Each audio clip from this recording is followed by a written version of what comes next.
Oke, baik, terima kasih rekan Yakin yang ada di studio.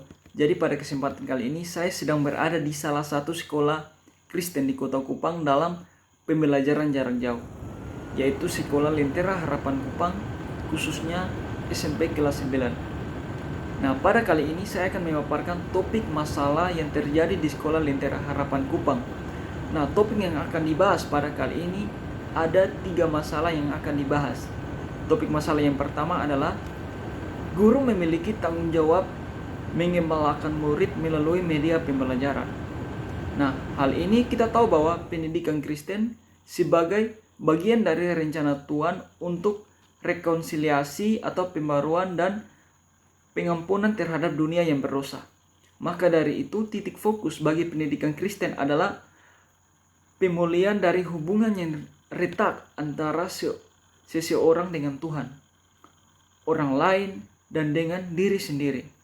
Oleh karena itu, tugas dari guru Kristen yang adalah agen Tuhan dalam rencana ini memiliki tanggung jawab pengembalaan sebagai bagian dari peran yang harus dijalankan.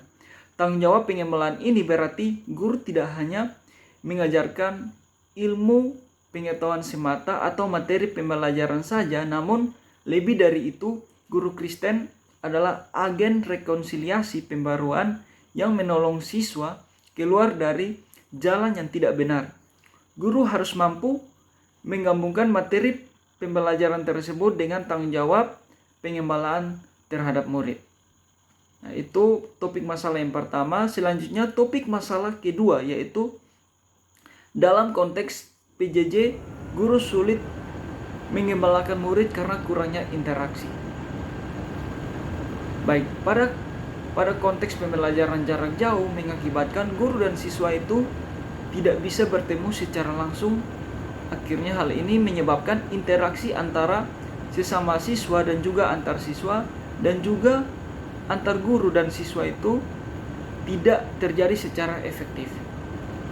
Guru maupun kesulitan mengetahui kondisi dan informasi mengenai siswa. Jika pembelajaran terjadi secara laring, maka guru bisa menjelaskan dan memantau pembelajaran secara lebih rinci lagi. Guru juga bisa mengetahui keadaan dan informasi tentang siswa.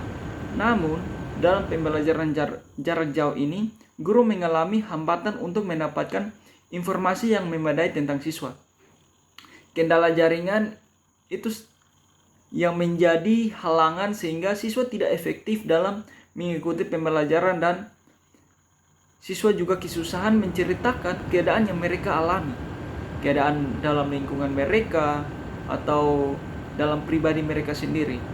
Nah, hal ini juga menyebabkan guru kesulitan menjalankan tanggung jawabnya sebagai gembala yang dapat memimpin di dalam kelas. Nah, itu adalah topik masalah yang kedua. Selanjutnya topik masalah yang ketiga adalah penilaian digital hadir sebagai media bagi guru untuk dapat menggali informasi dari siswa dalam rangka menjalankan penggembalaan bagi muridnya. Nah, salah satu bagian dari menjalankan peran sebagai guru Kristen yaitu dengan melakukan penilaian asesmen. Nah, pada penilaian asesmen kali ini diperlukan oleh guru untuk mengevaluasi kemajuan dan akuntabilitas siswa dalam pembelajaran, baik itu pembelajaran secara laring, daring maupun campuran.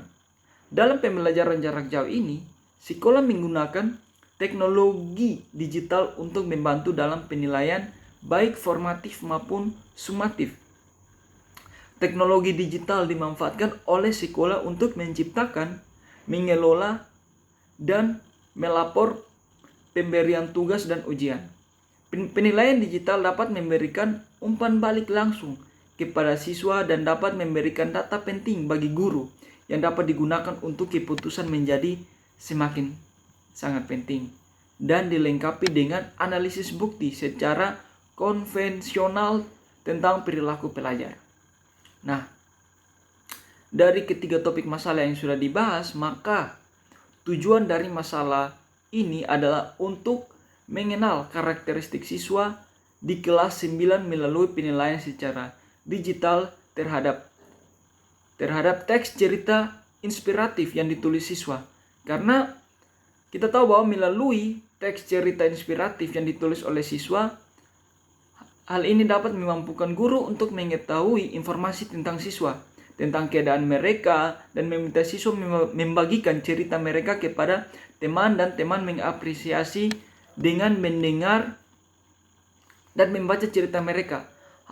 Hal ini selain bisa membangun interaksi yang baik antar siswa, namun bisa membangun sikap reflektif siswa secara pribadi. Nah, jadi ini kesimpulannya itu teks cerita inspiratif di mana siswa dapat menuangkan masalah atau keluh kesahnya di dalam ini tulisan yang sudah mereka buat di dalam teks cerita inspiratif, dan di situ ini guru dapat mengetahui masalah-masalah atau keadaan dari siswa, sehingga hal itu ini akan secara efektif guru menilai atau mengetahui karakter-karakter yang ada pada diri siswa. Oke, terima kasih. Sekian dari saya kembalikan kepada rekan Yakin di studio.